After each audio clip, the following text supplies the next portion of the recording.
For 28 days, my wife, Claire, moved through the house like a ghost with a pulse.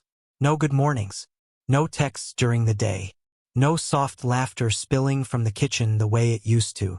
Just silence, calculated, heavy, and cold enough to frost the windows. First, I thought it was stress. She'd been working late, nursing the weight of deadlines and a boss who barely noticed her efforts. I told myself she just needed space. So I gave her that, maybe too much. But space has a strange way of turning into distance. I started counting the days in the quiet. Day 3, no eye contact at breakfast. Day 7, she didn't even notice I'd fixed the leaky faucet she'd complained about for months. By day 14, I'd stopped trying to ask what was wrong. I just studied her. The way her fingers scrolled through her phone under the table, the faint smile that appeared at random, the new perfume that lingered long after she left the house. It wasn't anger that settled inside me. It was curiosity twisted with ache. By day 20, I was done guessing. I confronted her, or tried to. "Claire, have I done something?" I asked one night as she folded laundry without looking up. She paused, barely a flicker of acknowledgement. "I'm just tired, Daniel. Not everything's about you." That one sentence cut cleaner than a blade. I nodded, backed off, and let her return to her routine of silence and midnight phone brightness. But something about the way she smiled at her screen, subtle, guilty, made me realize the truth I'd been avoiding. I wasn't the reason for her exhaustion. Someone else was filling the space where my words used to fit.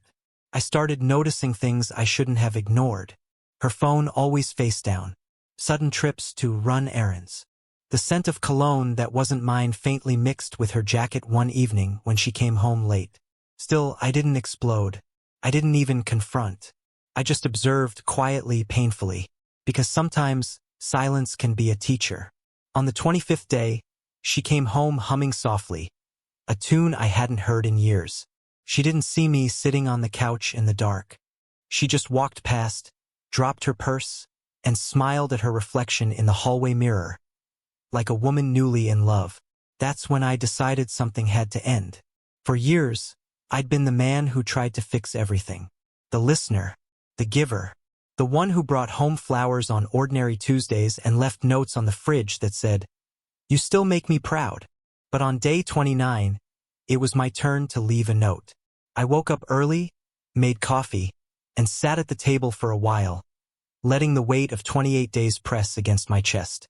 I wasn't angry anymore, just empty in a way that felt final. I stopped by the florist near my office, the same place I'd bought her anniversary bouquet 2 years ago. This time, I asked for a small arrangement. Soft pink lilies, her favorite, and a single white rose tucked in the middle. The florist smiled and asked if I wanted to include a message card. "Yes," I said, "just a few words." When I got home, the house was quiet again. She was still asleep. I placed the flowers on the kitchen counter where she'd see them first thing in the morning. Then I slipped the note beneath the vase, folded once, handwritten in calm, deliberate strokes. "Thanks for reminding me how silence speaks louder than love ever did." I stood there for a moment, looking at the petals and the paper, and felt something strange. Not pain, not satisfaction, just release. Then I picked up my keys, walked out the door, and didn't look back. By the time Claire woke up, I was already gone. I didn't leave in anger or even haste. I packed a small bag the night before. Just essentials, a few clothes, my laptop, and a quiet decision. My phone buzzed around noon. Her name lit up the screen. I watched it ring once, twice, then fade to silence. 5 minutes later, a message appeared. "Claire, where are you? What is this note supposed to mean?" I didn't reply.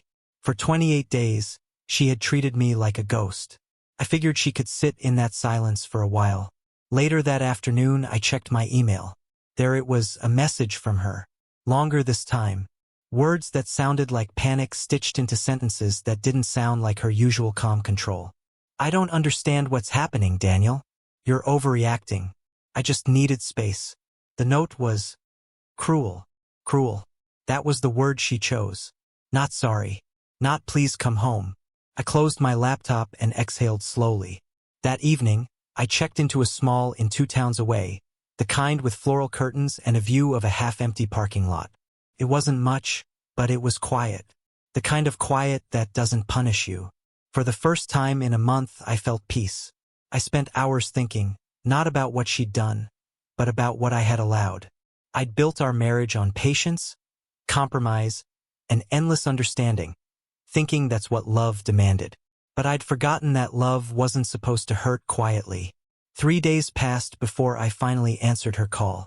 Her voice trembled through the speaker. "Daniel, can we talk? Please." I didn't answer right away.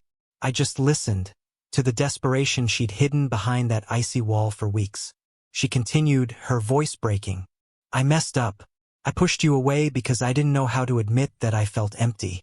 It wasn't about someone else. Not in the way you think. I just didn't feel anything anymore.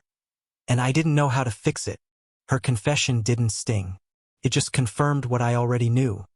That sometimes love dies long before anyone admits it. "I didn't leave to hurt you," I said quietly. "I left because I finally realized I was already alone."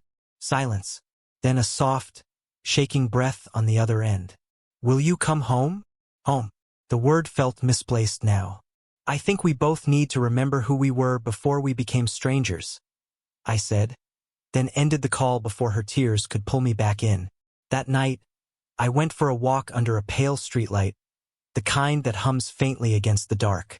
I thought about the man I'd been, the one who waited, endured, hoped, and realized I'd been living in the shadow of someone else's indecision. Sometimes, leaving isn't about revenge or punishment. It's about reclaiming your own silence, the kind that heals instead of hurts. A week later, I returned to our house not to stay, but to collect the rest of my things. The front door was unlocked. The air smelled faintly of lilies, wilted now, their petals curling inward. The vase was still on the counter. The note, however, wasn't there. Instead, I found another one in its place, her handwriting this time neat and trembling. "You were right. Silence speaks louder than love." And mine said everything you needed to hear. "I'm sorry." I folded the paper once, slid it into my pocket, and walked out for the last time.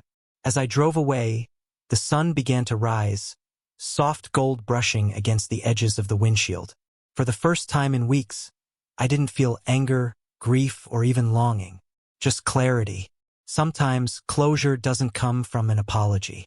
It comes from the moment you stop waiting for one. And as the town disappeared behind me, I whispered the last line I'd never gotten to write on that note. "Thanks for teaching me that love without attention isn't love at all."